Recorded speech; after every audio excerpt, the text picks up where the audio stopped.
I'm Hannah, I'm 33, and on my parents' 40th anniversary, my own mother shoved my daughter's gift across the table and called me her biggest mistake. 60 guests, white tablecloths, a banner that said 40 years in gold foil. My 8-year-old standing there with her hands still open, holding nothing. My father stood up. He didn't whisper. He didn't pull me aside. He looked at me the way you'd look at someone tracking mud onto clean carpet, and he said it loud enough for the whole room to hear. None of them knew. Not my mother, not my father, not my golden child brother grinning from the head table. What sat inside that cream-colored box with the navy ribbon my daughter tied herself? Hold on to the box. You'll need it later. 5 days after that party, they couldn't stop calling. Welcome back to Calm Drama Stories, where we tell quiet stories about families, betrayal, and the dignity it takes to walk away.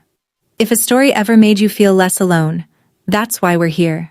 Drop a comment and be sure to subscribe. Here's my story.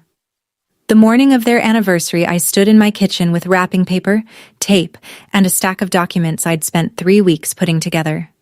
Lily sat cross-legged on the floor with a navy grosgrain ribbon between her teeth, trying to curl it with scissors the way she'd seen on a craft channel.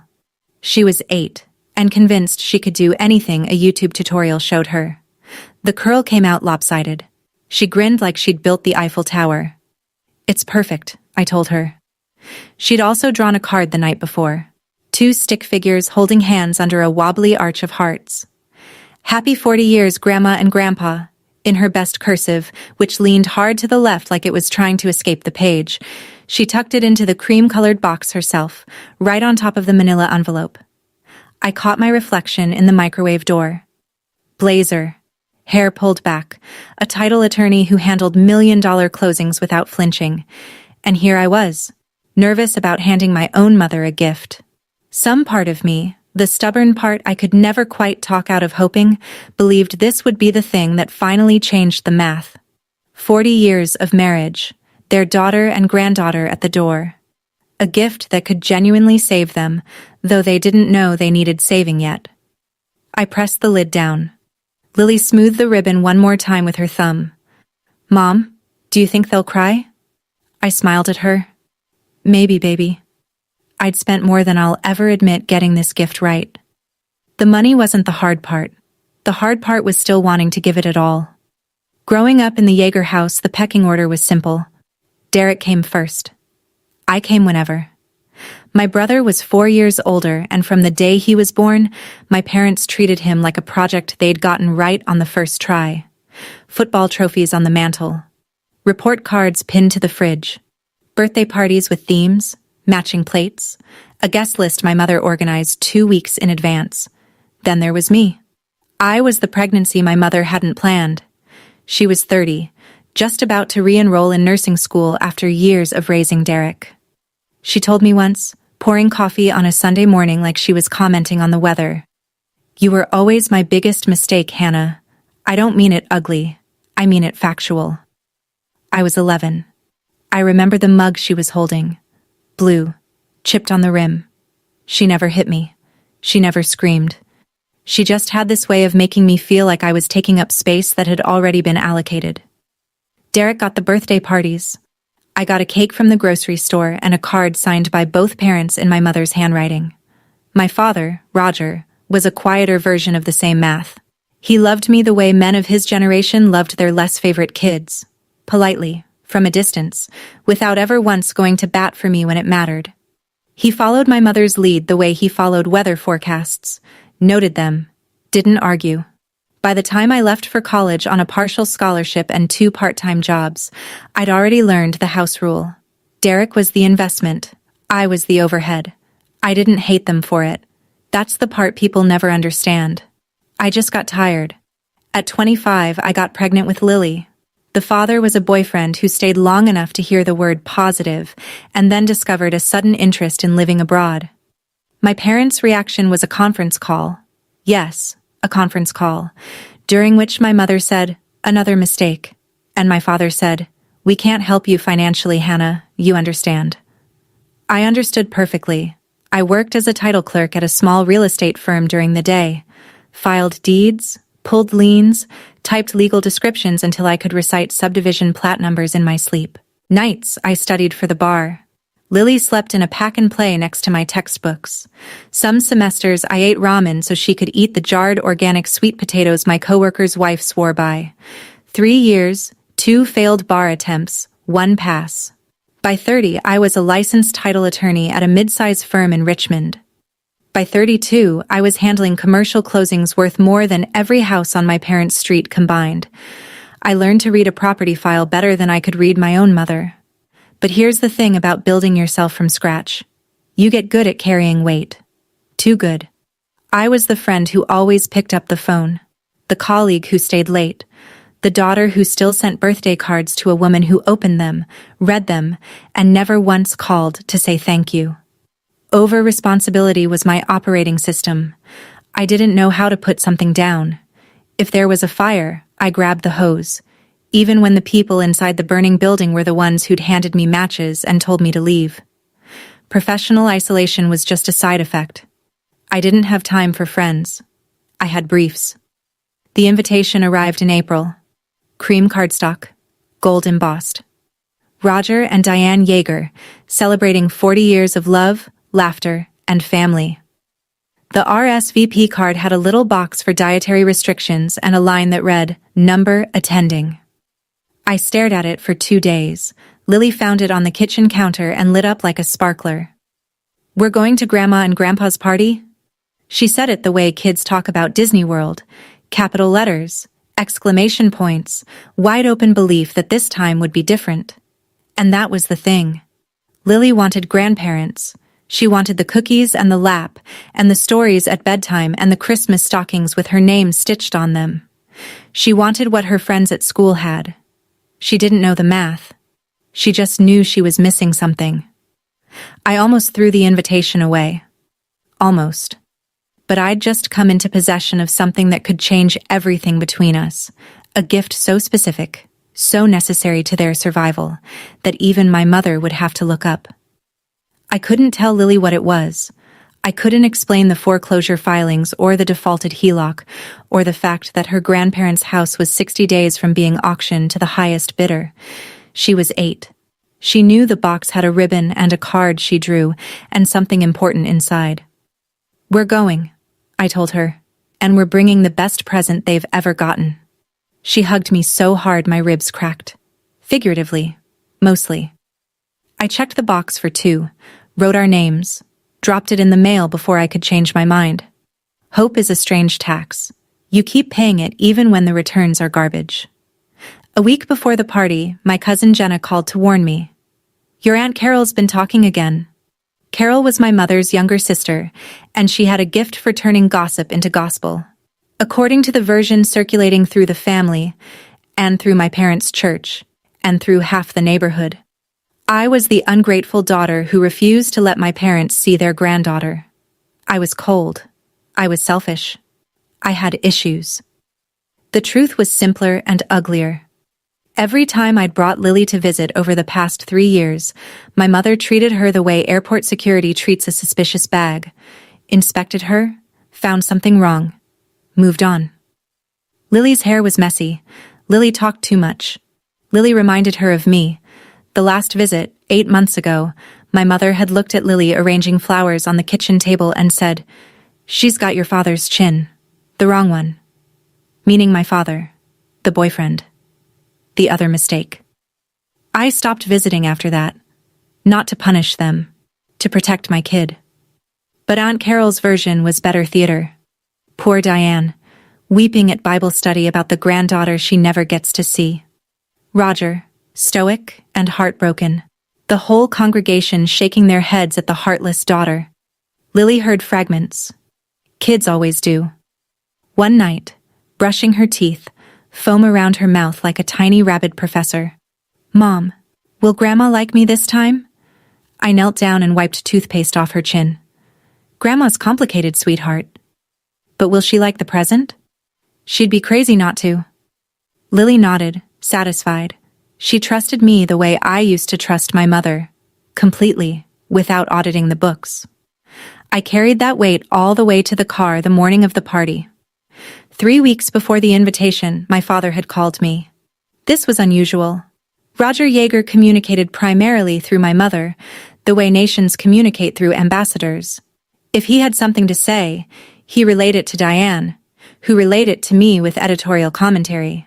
Direct calls from my father happened roughly as often as solar eclipses. Hannah. His voice had a strange texture, rough at the edges. How's the market out there? Houses selling? I was sitting at my desk reviewing a title commitment for a commercial strip mall. The market's fine, Dad. Interest rates are holding. Why? Just curious. Your mother watches those shows. You know, the flipping ones. He paused for so long I checked to see if the call had dropped. Dad? What's a house like ours worth these days? Ballpark. I gave him a number. He made a sound. Not quite a word, not quite a cough. Something between acknowledgement and pain. Everything okay with the house? I asked. Fine. Everything's fine. Your mother's calling me for dinner. You take care. He hung up before I could push. I sat there for a minute, phone still warm against my ear, trying to decode what had just happened. My father didn't ask about real estate. My father barely asked about the weather. I told myself it was nothing. Maybe he was thinking about refinancing. Maybe Mom wanted new kitchen cabinets. Maybe he was just lonely and house prices were the only language we shared. I filed it under weird but harmless and went back to the strip mall. 2 days later, a file landed on my desk that made my hands go still. Every Tuesday, my firm pulled the weekly foreclosure docket from the county recorder's office. Public record, routine. I usually skimmed it between coffee and my first closing. Addresses, lender names, trustee sale dates. Most of them were strangers' problems. That Tuesday, one address punched me in the sternum. 1847 Birchwood Lane. My parents' house. The house I grew up in. The house where Derek got birthday parties with matching plates and I got grocery store cake. The house where my grandmother once lived in the back bedroom and braided my hair every morning before school. The only person under that roof who made me feel like I belonged there.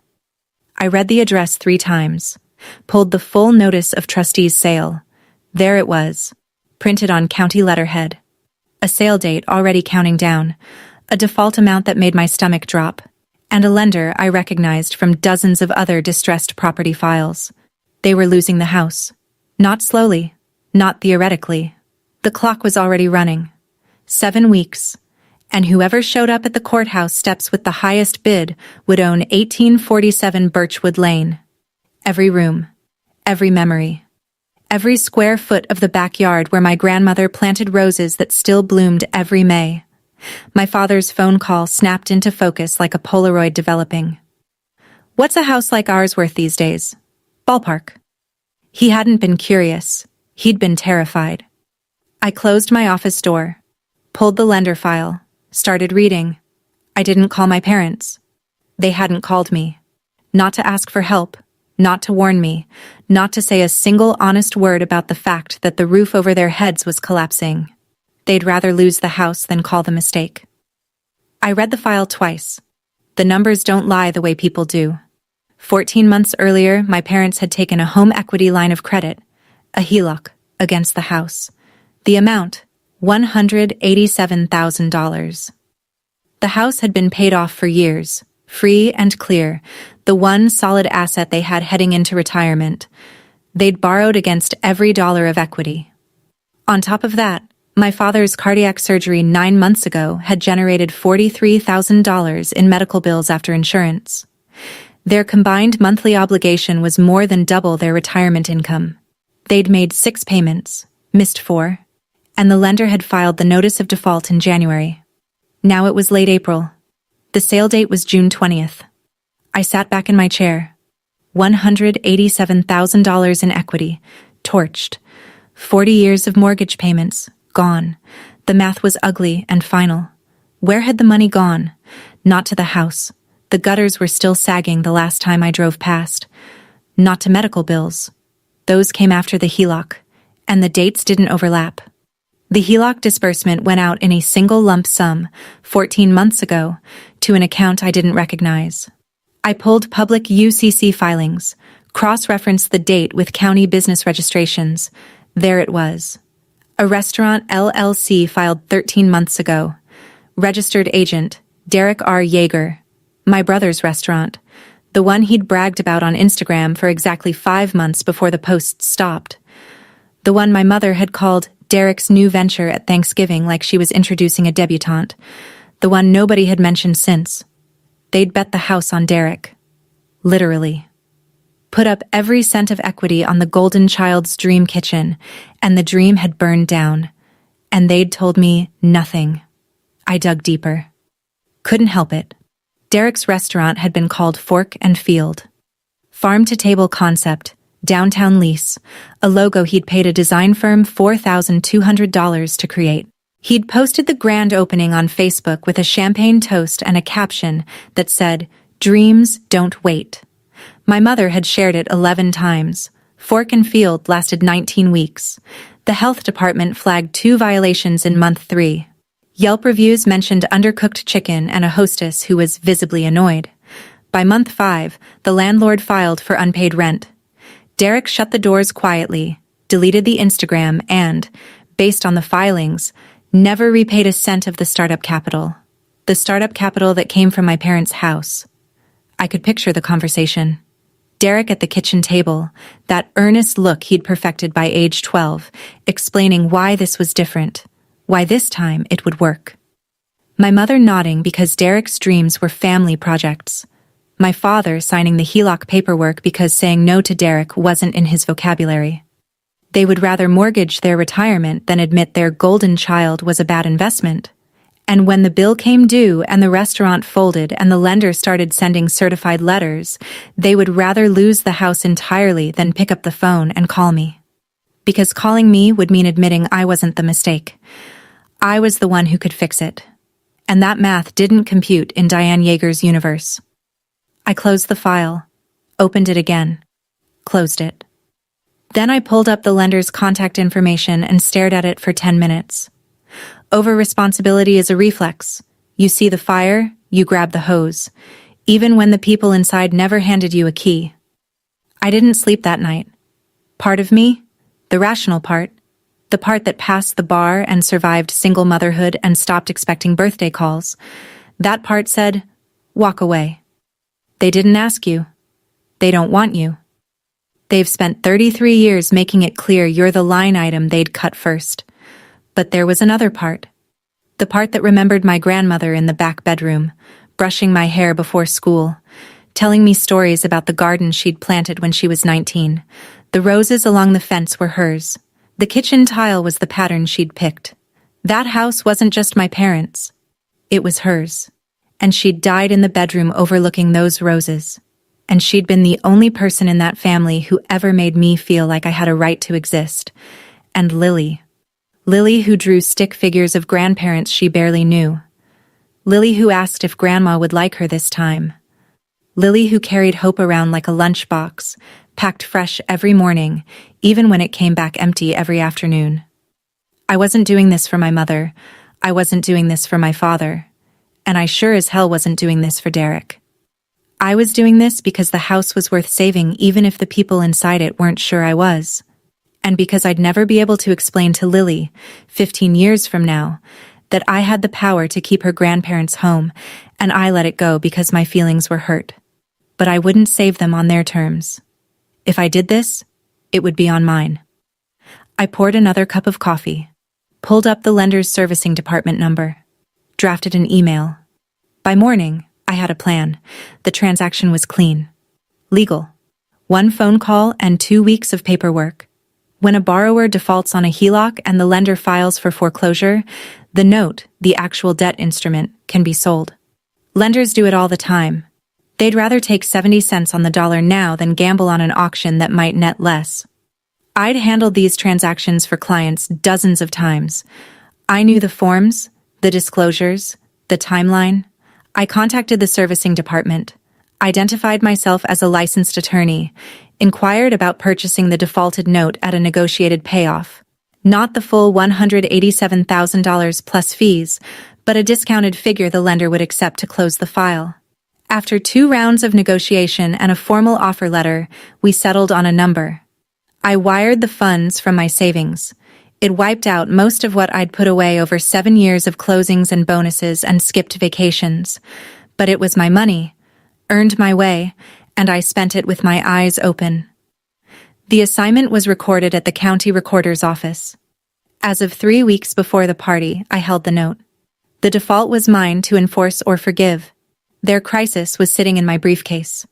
I want to be clear about something. I didn't do this to trap them. I didn't do it for leverage or to hold over their heads at Thanksgiving. I did it because their house was going to be sold on the courthouse steps in 7 weeks, and neither of my parents had the means, the credit, or apparently the pride to ask the one person in the family who could stop it. I planned to give it to them. Free and clear. The anniversary gift of a lifetime. The manila envelope sat on my desk for 3 days before I put it in the box. Inside it, the recorded assignment of note, transferring the lender's position to me. A satisfaction of note I'd prepared.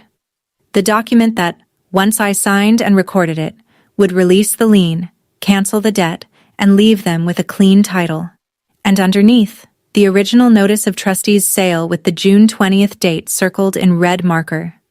3 pieces of paper that told a story. Your house was dying. Your daughter bought it back. Here's the release. I'd also drafted a 1-page letter explaining what I'd done, in plain English, because my mother didn't speak legalese and my father would pretend he did. The letter said, "The note is satisfied. The foreclosure is canceled. The house is yours." The 40th anniversary was May 10th. I decided that would be the moment. Not a phone call. Not a certified letter. Not a quiet conversation in the kitchen where my mother could control the narrative and my father could nod along. I wanted to hand it to them in front of the people who mattered to them, the family, the church friends, the neighbors, so that for once, the story they told about me and the story that was true would be the same story, told in the same room, at the same time. Was that petty? Maybe. I prefer to call it thorough. I slid the envelope into the cream-colored box. Checked the satisfaction one more time. Unsigned. I'd sign it at the party. In front of everyone. The final flourish. The sale date stared at me from inside the box. June 20th. Circled in red. 41 days away. I closed the lid and set the box on the shelf. That evening, I sat Lily down at the kitchen table and explained we were going to Grandma and Grandpa's big party. "We're bringing the most important present, sweetheart. The most important one they'll ever get." Lily studied me with those serious brown eyes she got from her absent father and the sense of fairness she got from absolutely nowhere in my gene pool. More important than the earrings Derek got Grandma for Christmas?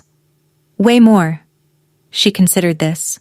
Then she untied the navy ribbon from the box, frowned at her lopsided bow from that morning, and retied it with the concentration of a surgeon. The new bow was still lopsided. She didn't care. She tucked her hand-drawn card, the one with the 2 stick figures and the wobbly hearts, under the ribbon so it wouldn't slide off during the drive. "There," she announced. "Now it's perfect." I watched her smooth the cream paper with her thumb, this tiny person who loved people who hadn't earned it yet, and I felt the full weight of what I was about to do. I almost didn't go.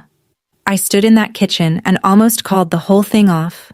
Mailed the documents, skipped the party, let the paperwork do the talking without me and my complicated face and my 8-year-old and all the history we carried just by walking through the door. If you've ever talked yourself out of standing up to your own family, I get it. It took me 33 years. Stay with me because what happened when my daughter handed over that box changed everything. And if this channel speaks to you, subscribe so you don't miss the rest. I didn't mail the documents. I loaded the box into the car and drove. Derek called me the week before the party. First time in 4 months. "Hey, Hannah Banana." He still used the nickname from when I was 6, which would have been charming if it came from a brother who'd ever once defended me at the dinner table. "You going to Mom and Dad's thing?" "Taking Lily. You?" "Wouldn't miss it. I'm actually working on something new. A consulting concept. Food service side. Totally different from the restaurant. More scalable. He said scalable the way people say organic at farmers' markets. Like the word itself was a business plan. That's great, Derek. Yeah, it's really coming together. I think Mom and Dad are going to be stoked. I waited. He didn't ask about the house, didn't mention the HELOC, the default, the certified letters from the lender that had been piling up in my parents' mailbox for months.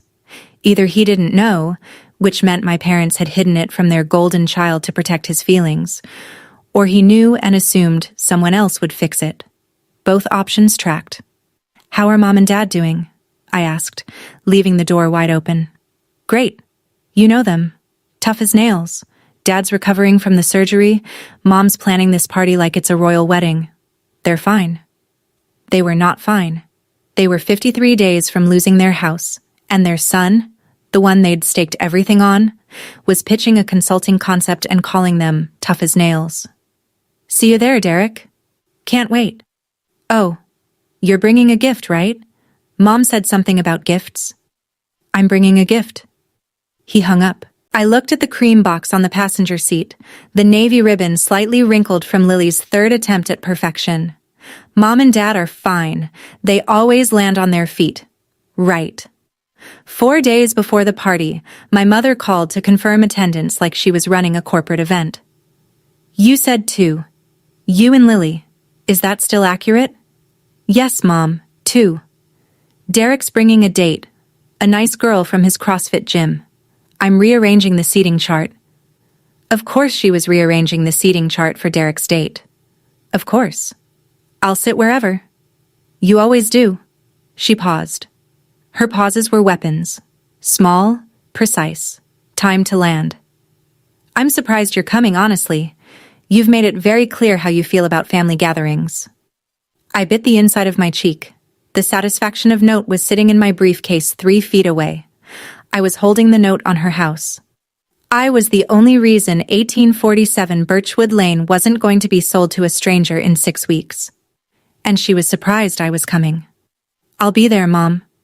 We're bringing something special. Don't make it about you, Hannah. This is your father's and my day. I wouldn't dream of it. She hung up without saying goodbye. Standard operating procedure. I sat in my car in the firm parking lot and stared through the windshield at nothing. Somewhere in the back of my head, the part of me that still kept score was updating the ledger. Column A, reasons to give her the deed. Column B, reasons to drive home and shred it. Column A was winning. Barely. And only because of a grandmother who died 6 years ago and an 8-year-old who still believed in matching plate birthday parties. She had no idea she was inviting the holder of her own mortgage to dinner. The venue was a rented hall off Route 9, the kind of place that does wedding receptions and Rotary Club dinners and 40th anniversaries for couples who want to look like they can still afford it. White tablecloths, rented centerpieces, a DJ setting up in the corner, and above the head table, a gold foil banner, 40 years, Roger and Diane. 60-something guests filled the room. Aunts, uncles, cousins, church friends, neighbors from Birchwood Lane who'd watched me grow up and probably believed every word Aunt Carol had ever whispered about me. The spread was extravagant. Catered trays of shrimp, a carving station, a 3-tier cake with fondant roses. I did the math instinctively, force of habit from years of closings and budgets, and estimated the party alone cost $4,000 to $5,000. Money they did not have, money borrowed or charged or conjured from a savings account that was already hemorrhaging. They were celebrating 40 years of marriage inside a party they couldn't afford, in a house they were about to lose, in front of people they'd lied to about all of it. I parked around back. Lily smoothed her dress in the rearview mirror. Blue cotton, her favorite. She'd picked it herself because Grandma likes blue. Ready? I held the cream box in my lap. Ready. She reached over and straightened the navy ribbon, which had shifted during the drive. Her card, the stick figures and the wobbly hearts, peeked out from under the bow. I carried the box. Lily held my free hand. We walked in through the side entrance, past the DJ and the catering trays and 40 years of curated mythology. The room smelled like shrimp cocktail and competing perfumes. Someone was already 2 glasses into the champagne. Here we go. We'd been inside for 90 seconds before Aunt Carol found us. She appeared at my elbow like she'd been waiting behind a centerpiece. Hair freshly set. Smile calibrated to look warm from a distance but read entirely different up close. Hannah, you actually came. Hi, Carol. She looked at Lily the way a health inspector looks at a kitchen. Aren't you getting big? Diane's going to be so surprised. We brought a present, Lily said brightly. Carol's eyes moved to the box. How thoughtful. She turned to a cluster of women at the next table and said, loud enough for me to hear. 40 years married and the cold one finally shows up. I moved Lily to my other side, away from Carol. Reflex. My parents were at the head table. My father was shaking hands with a neighbor, his color still not quite right from the surgery, thinner than I remembered. My mother was arranging place cards, adjusting silverware angles with the precision of someone who believed table settings were a moral act. Neither of them looked up when we walked in. I steered Lily toward my Uncle Pete, my father's younger brother, a retired electrician who'd always been the only relative who treated me like a full member of the family. He hugged Lily first, lifting her off the ground. Then he put a hand on my shoulder and leaned close. Your grandma would have been proud of you, Hannah. She always was. I blinked hard. Twice. Thank you, Uncle Pete. He nodded toward the head table. You okay being here? Ask me in 2 hours. He squeezed my shoulder and went back to his table. Lily tugged my hand and pointed at the cake. I let her look but kept her close. This room wasn't safe for her yet. Halfway through the appetizer course, I excused myself to the restroom. The hallway led past the hall's small kitchen, and through the half-open door I heard my mother's voice. Tight, controlled. The voice she used when she was managing a crisis and didn't want anyone to know there was one. Derek says the investor is interested. He says 2 more weeks. My father's voice, lower. Derek's been saying 2 more weeks since Christmas. Don't start, not tonight. Diane, the letters are... I said not tonight. A dish clinked hard on a counter. We are not discussing the house at our anniversary party. We'll figure it out. Derek will come through. Derek couldn't come through a revolving door. A beat of silence. Then my mother, with that steel edge I knew better than my own name. At least he's trying. At least he didn't just disappear. She meant me. The daughter who disappeared. The one who stopped visiting because they treated her child like a defective appliance. My father again, quieter. Maybe we should have... No. We are not asking her. We are not giving her the satisfaction. That word landed like a slap through the wall. Satisfaction. As if saving their house would be some kind of trophy for me. As if asking me for help was worse than losing everything. I stood in that hallway for 30 seconds, maybe 40. Long enough to confirm 3 things I already suspected. The house was their crisis. Derek was their fantasy. And I was their last resort. The one they'd rather drown than reach for. I went back to my seat. Lily was eating a shrimp tail first, happy as a clam. I kissed the top of her head and set the cream box on the empty chair beside me. After the salad course, my father stood up to give his toast. He tapped his glass with a butter knife. The room quieted. 60 faces turned toward the head table, where my mother sat with her hands folded and her smile lacquered on like furniture finish. 40 years, my father began. He cleared his throat. 40 years with this woman, and I'd do it all again. Polite applause, he continued. He talked about the early years, the lean times, the house on Birchwood Lane that they'd made a home. He talked about family. He talked about legacy. He talked about Derek. Our son, Derek. The one who took a chance on his dream, who put himself out there, who's already working on something new, because that's the kind of man we raised. Diane and I couldn't be prouder. The room clapped. Derek, seated near the front with his CrossFit date, did a modest wave that had clearly been rehearsed. Then my father's eyes swept the room, landed briefly on me, and moved on. And, Hannah and little Lily are here tonight too. Good to have you, sweetheart. He raised his glass. To the son who never gave us a day of worry. Glasses clinked.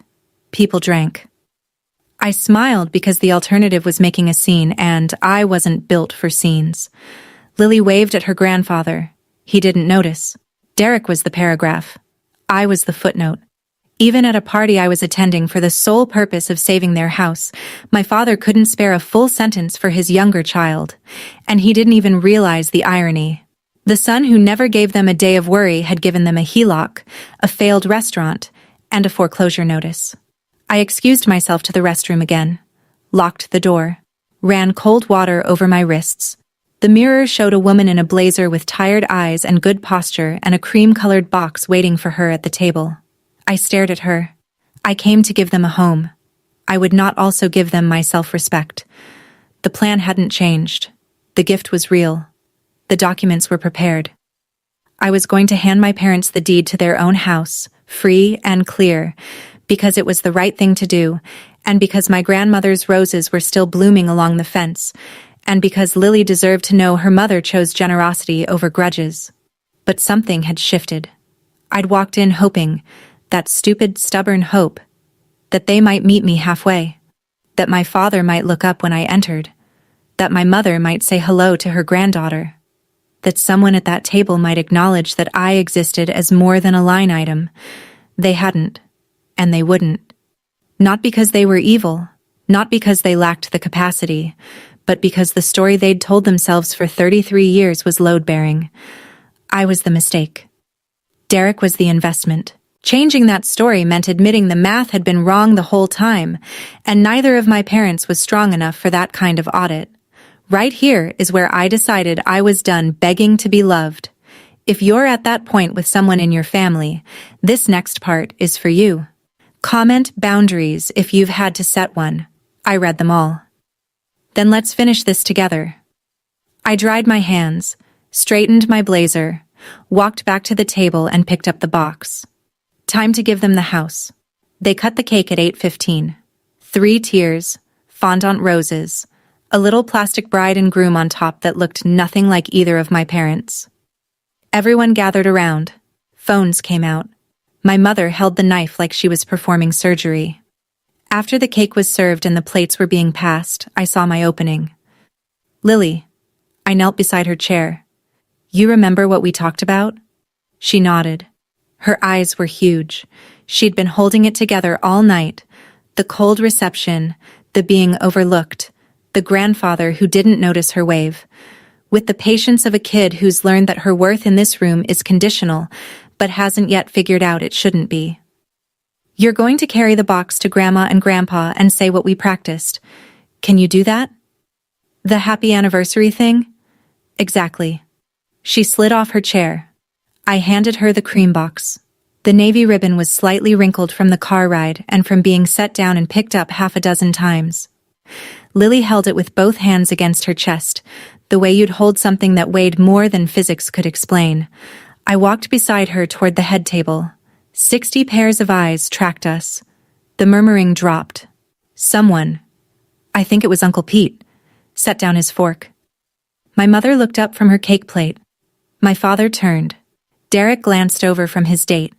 The room got quiet the way rooms get quiet when they sense something is about to happen and don't know yet whether it's good or bad. I stopped 3 feet from the table and let Lily walk the last few steps alone. The box was light in her arms. Light enough for an 8-year-old. Heavy enough to change everything. Lily walked up to the head table with the careful, deliberate steps of a child who knows the whole room is watching and wants to get it right. She stopped directly in front of my mother, held out the cream box with both hands, the navy ribbon catching the overhead light, her card with the stick figures, and the wobbly hearts tucked neatly under the bow. Happy anniversary, Grandma and Grandpa. Her voice was clear and practiced and proud. We made it just for you. The room melted. 60 people did that collective awe that audiences do when a child does something pure, that involuntary sound that means, this is the best part. My father blinked. For 1/2 second, something moved behind his eyes. Something soft. Something almost grateful. He reached for the box. My mother got there first. She looked at Lily. She looked at the box. She looked at me, standing 3 feet back with my hands folded and my blazer straight, and 7 years of birthday cards she'd never acknowledged sitting in a filing cabinet in her head. And I saw it. The calculation. The 40-year-old story running its program. Hannah is the mistake. Hannah's gifts are obligations. Hannah is here because she wants something. My mother's jaw tightened. She didn't reach for the box. She didn't open it. She didn't even touch the ribbon. The room held its breath. The DJ had stopped setting up. A cousin had a champagne glass frozen halfway to her mouth. My mother looked at the box like it might bite her. Every person in that hall was watching. Every neighbor. Every church friend. Every cousin Aunt Carol had ever whispered to. The silence lasted 4 seconds. It felt like 40. My mother pushed the box across the table. Not gently, not politely. She put her palm flat against the cream paper and shoved it sideways like she was clearing a dish she hadn't ordered. The navy ribbon snagged on a fork. Lily's card. The stick figures. The wobbly hearts. The left-leaning cursive. Slipped out from under the bow and fluttered to the floor, face down next to my mother's chair. Lily's hands were still out. Open. Empty. My mother didn't look at the card. She looked at me. And she said it. You were always my biggest mistake. Not quietly, not under her breath. Loud enough for the second row of tables to hear without leaning.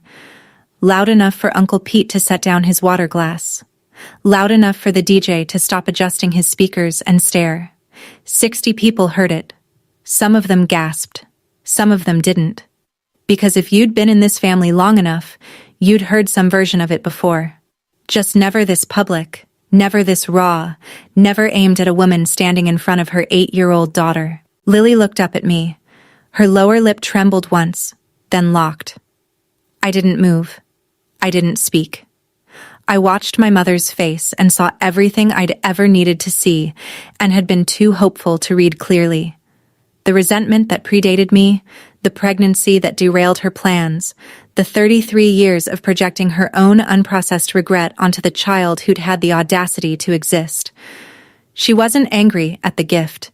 She was angry at me for bringing it, because acceptance meant gratitude, and gratitude meant I mattered, and I wasn't allowed to matter. Not in her math. The room was silent, the kind of silent that has weight. Carol looked at her plate. Derek's CrossFit date looked at Derek. Derek looked at his phone.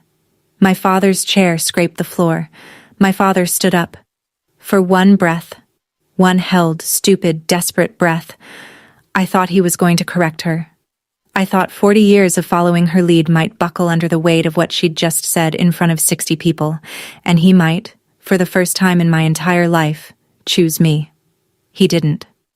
We don't need your gift. Take it and get out. He said it with the same voice he used to tell the dog to get off the couch. Flat. Practiced. Like he'd rehearsed it in the shower that morning just in case I showed up and tried to be part of the family. A fork dropped somewhere to the left. A woman, I think the pastor's wife, put her hand over her mouth. Lily pressed her face into my hip. And I laughed. I didn't plan it. It wasn't performance. It wasn't revenge. It was the sound a person makes when the thing they've feared their entire life finally happens, and it's so much smaller than they imagined. 33 years of wondering if I was enough for these people, and the answer was right here, delivered in a rented hall with fondant roses and 60 witnesses, and a gold banner that said, 40 years. No, I was not enough. I was never going to be enough.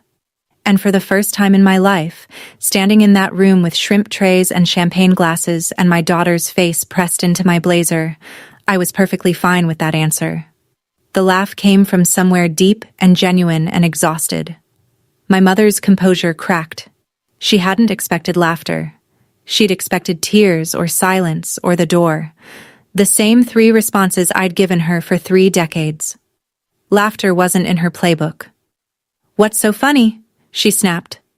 I stopped laughing, took a breath, looked at my father, then at my mother, then at the cream box sitting crooked on the table with the ribbon half off and my daughter's card still on the floor. Do you want to know what's in the box? The room leaned forward. I picked up the box, straightened the ribbon out of habit, pulled the manila envelope from inside and held it up so the room could see it. 3 weeks ago, I said, I found out that this house, your house, the one on Birchwood Lane, the one Grandma planted roses in front of, is in foreclosure. My mother's face went white. My father sat down heavily, like his legs had been cut. You took out a $187,000 line of credit against the house 14 months ago. You used the money to fund Derek's restaurant. I looked at Derek. His CrossFit date looked at Derek. 60 people looked at Derek. He stared at the tablecloth like it contained instructions. The restaurant failed. The money's gone. You've missed 4 payments. The lender filed a notice of default in January, and the house is scheduled to be sold at auction on June 20th. I held up the manila envelope. That's 41 days from tonight. No one moved. 3 weeks ago, I bought the note from the lender, negotiated, paid it off with my savings. Every dollar I've earned in 7 years of working nights and weekends and skipping vacations while you told Carol I was the daughter who abandoned you. My mother opened her mouth. Nothing came out. I set the envelope on the table between the pushed-aside box and the 3-tier cake. This envelope contains the recorded assignment of your note to me and a satisfaction of note. I prepared to release the lien and cancel the debt. Once I sign and record it, the house is yours, free and clear. No auction, no foreclosure. It was your anniversary gift. I let that sit. My 8-year-old carried it across this room for you, and you shoved it off the table and called me your biggest mistake. The deed's in the box. I left the sentence in the air. I didn't raise my voice. I didn't cry. I didn't look away. I stood there in my blazer with my daughter against my hip, and I let 60 people do the math on their own. Carol turned the color of raw chicken. The pastor's wife covered her face with both hands. Uncle Pete was nodding slowly, the way people nod when they've been waiting a long time for a truth to come out. My mother gripped the edge of the table. Her mouth moved. Hannah, you can't just... I can, I said quietly. I hold the note. Your house, your debt, my decision. I picked up the manila envelope, slid it back into the cream box, closed the lid, the satisfaction of note. The one I'd planned to sign at the table, the final flourish, the document that would have made their house safe, stayed unsigned. I folded it and put it in my blazer pocket. Then I bent down, picked up Lily's card from the floor. The stick figures were smudged where someone had stepped on it. The hearts were still there. I tucked it into my jacket. Then I picked up my daughter. She wrapped her arms around my neck and buried her face in my collar. She didn't cry. She just held on, the way kids hold on when they know the adults have failed, and the only safe thing in the room is the person carrying them. Hannah. My father's voice broke on the second syllable. Hannah, wait. I didn't wait. Hannah, please. My mother stood up. Her chair hit the wall behind her. You can't just... That's our house. I turned at the door. 60 faces. Some stunned. Some relieved. Some crying. Derek had his head in his hands. It was your gift, I said. It would have been signed tonight. You chose differently. I walked out. The parking lot was dark and quiet. The bass from the DJ's speaker test thumped through the walls. Lily's breath was warm against my neck. Mom? She whispered. Yeah, baby? Is Grandma going to be okay? I opened the car door, buckled her in, smoothed her hair. Grandma's going to have to figure some things out. I set the cream box on the passenger seat. The navy ribbon was creased and half untied, wrecked from being pushed and pulled and shoved across a table. Lily had tied it that morning with such care. I started the engine and drove us home. Neither of us looked back. The call started that night. My mother's voicemail at 10:47 p.m. Crying, but the kind of crying that still had structure, still had an agenda. Hannah, you humiliated us, in front of everyone, in front of the church. You had no right to say those things. I didn't mean it the way. You always twist everything. She didn't say sorry. She said I humiliated her.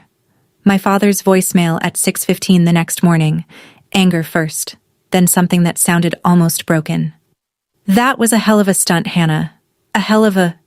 You can't just... We were wrong. We were wrong, okay? We do need... Please come back. We need to talk about the house. 5 words they kept replaying.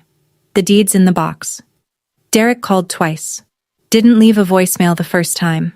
The second time, 3 words. Fix this, Hannah. Like I was tech support for a family he'd bankrupted. Over 5 days, 14 calls from my mother, 9 from my father, 2 from Derek, 1 from Aunt Carol that I deleted without listening. 2 texts from cousins I hadn't spoken to in years, both saying some version of, heard what happened, are you okay? The church prayer chain had apparently been updated. 3 neighbors from Birchwood Lane reached out to say they'd had no idea about the foreclosure. One of them, Mrs. Delgado, told me she always thought I was the strong one, and she was sorry no one had said it sooner. The story my parents had told for 33 years, that I was the problem, the cold one, the biggest mistake, had collapsed in a rented hall in front of the exact audience they'd built it for. And the rubble was everywhere. I didn't answer any of their calls. Not yet. I needed them to sit in it, not as punishment, as preparation. I had something to offer, but this time, it would come with terms. On day 6, I called my father. Just him. I'm not going to make you homeless, I said. That was never the plan, and it's not who I am. He was quiet for a long time. Then, what do you want? Respect. For me. For Lily. In writing. I'd drafted the paperwork the night before. Clean and simple. I'd sign the satisfaction, release the lien, and cancel every dollar of the debt. In exchange, they'd place the house in a trust, a life estate for them, Lily as the remainder beneficiary. When both my parents passed, the house would go to my daughter, their granddaughter, the one my mother hadn't looked at once during the party. Derek's name appeared nowhere in the documents. My father agreed in 30 seconds. My mother took 2 days. When she finally called, her voice was different. Smaller. She didn't cry. Not the manipulative kind, anyway. She said one thing I hadn't expected. I was afraid of you, Hannah. Afraid you'd turn out to be everything I wasn't. And you did. And I couldn't stand it. She'd spent 40 years afraid of being needed by the daughter she swore she never wanted. It was the most honest thing she'd ever said to me. And it wasn't an apology. It wasn't redemption. It was a woman standing at the edge of her own damage, looking down, and describing what she saw. I didn't forgive her. But I heard her. The documents were signed on a Tuesday. Notarized. Recorded. The house stayed on Birchwood Lane. My grandmother's roses kept blooming along the fence. Lily's card, the stick figures, the wobbly hearts. I framed it and hung it in our hallway. My kids' drawings don't get wasted on people who won't keep them. I stopped waiting for my mother to call me anything but a mistake the day I realized my worth was never hers to hand back. That's my story. If someone made you feel like the family mistake, hear me. You're not. The full breakdown's in the description. Drop a comment, hit subscribe, and I'll see you in the next one.